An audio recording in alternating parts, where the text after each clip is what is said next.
Yang kedua,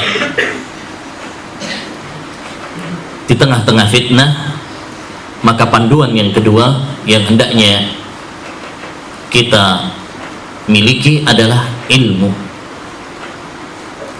agama, ilmu yang dibangun di atas Al-Quran dan Sunnah Nabi Sallallahu Alaihi Wasallam. Karena ilmu adalah cahaya, dia adalah lentera agar kita bisa membedakan mana yang hak dan mana yang batil.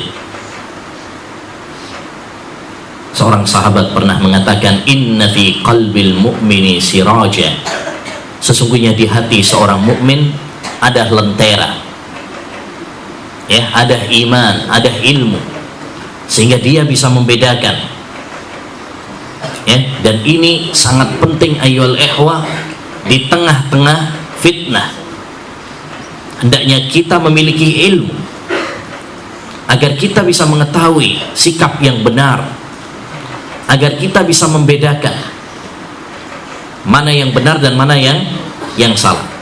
Coba bayangkan, kita kalau pas malam lampu mati, gelap, kita nggak bisa jalan dengan benar. Kita akan ketabrak sana, ketabrak sini, karena gelap.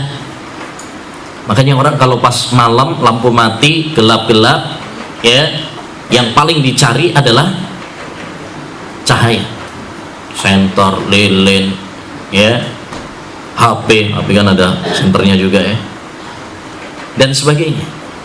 Begitu juga kita sangat membutuhkan kepada ilmu agama sebagai cahaya, sebagai lentera, ya, untuk bisa membedakan mana yang benar dan mana yang salah. Makanya ilmu agama itu adalah cahaya yang mengantarkan kita kepada surga Allah Subhanahu wa ta'ala. Man salaka tariqan yaltamisu fihi ilman sahhalallahu lahu bihi tariqan ilal jannah.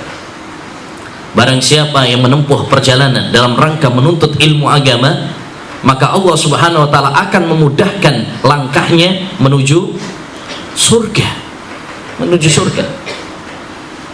Adapun kalau kita tidak memiliki ilmu, kita nggak bisa tahu mana rute yang mengantarkan kita ke surga, mana rute yang mengantarkan kita neraka. Bisa jadi pengennya ke surga, tapi malah nyasar ke neraka. Begitu juga di tengah-tengah fitnah, kita sangat membutuhkan kepada lentera ilmu. Perhatikan dalam hadis yang diceritakan oleh Nabi Sallallahu Alaihi Wasallam tentang fitnah Dajjal di akhir zaman nanti. Dan ini adalah fitnah yang sangat besar. Makanya setiap sholat kita dianjurkan oleh Nabi untuk berlindung dari 4 hal. Salah satunya adalah, ya, fitnah Dajjal, dari azab kubur, dari neraka jahanam, dari fitnah Dajjal. Nabi mengabarkan nanti Dajjal itu nggak bisa masuk ke Mekah, Madinah, Tur, dan Masjidil Aqsa. 4. Baik, Nabi SAW kemudian mengabarkan ada seorang pemuda dari Madinah keluar dari kota Madinah untuk menantang Dajjal. Dia kuat imannya, ingin membongkar kedok Dajjal agar manusia tidak tertipu. Dajjal mengatakan kepada pemuda tersebut, "Atu'minu bi?" Apakah kamu beriman padaku? Apa jawaban pemuda tersebut? Anta Dajjal alladhi haddasana Rasulullah sallallahu alaihi wasallam. Engkau adalah Dajjal yang telah diceritakan oleh Nabi sallallahu alaihi wasallam. Nabi sudah menyebutkan sifat-sifatmu. Di mana? Dalam hadis-hadisnya. Dari mana pemuda tersebut mengetahui bahwa itu adalah Dajjal? Karena dia punya ilmu, dia baca hadis, ya. Nabi sudah menceritakan secara detail tentang ciri-ciri Dajjal, ya.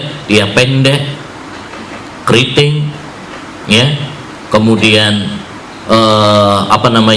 buta sebelah, ada tulisannya apa? Kafir, kafara, ya, antara dua matanya. dan sebagainya dan sebagainya. Sehingga dengan ciri-ciri yang disebutkan oleh Nabi tersebut, dia tahu bahwa itu adalah Dajjal. Lihat bagaimana pentingnya apa? Ilmu. Dia baca hadis sehingga dia tahu bahwa itu adalah Dajjal.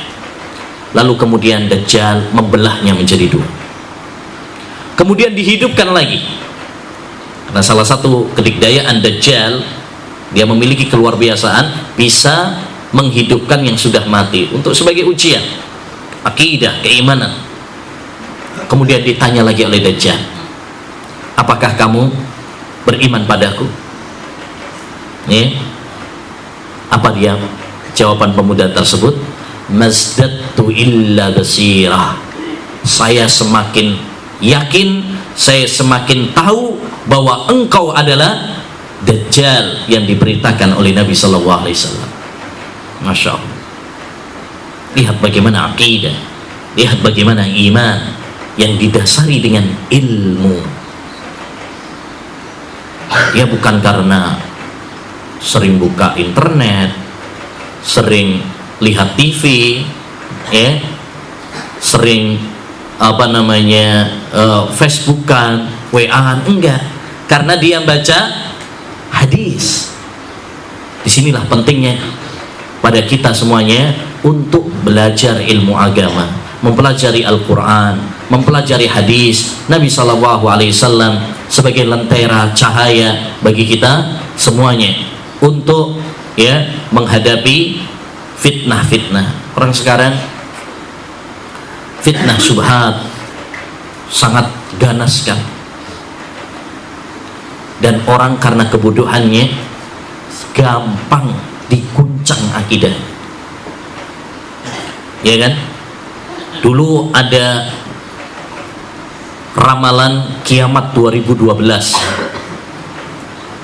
Katanya kiamat akan terjadi pada tanggal 12 bulan 12 tahun 2012 jam 12. Nomor cantik nih. Ada yang percaya apa tidak? Kalau antum nggak percaya karena sudah punya ilmunya, ya. Tapi masyarakat secara umum ada yang percaya, ada yang percaya, diguncang akidahnya, ada yang sampai percaya, ya. Ada lagi diguncang dengan nabi-nabi palsu, ya. Dulu ada Mat Musaddiq atau siapa ngaku sebagai apa? Nabi. Ada yang percaya, ya. Diguncang lagi dengan batu ajaib, ponari, ya. Ada yang percaya, bahkan datang dari berbagai daerah antri dapat berkahnya batu ajaib.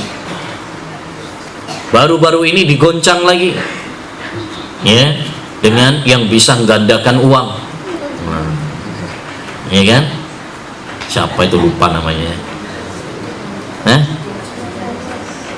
Masya Allah, tahu juga nanti.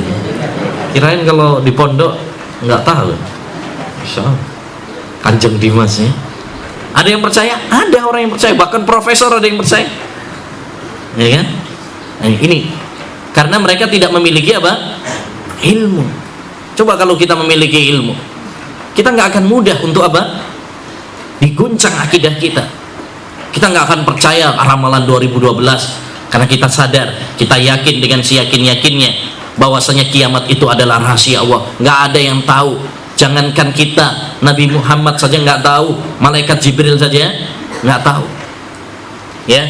Nabi palsu, apalagi kita percaya tidak ada nabi setelah Nabi Muhammad sallallahu alaihi wasallam, ya.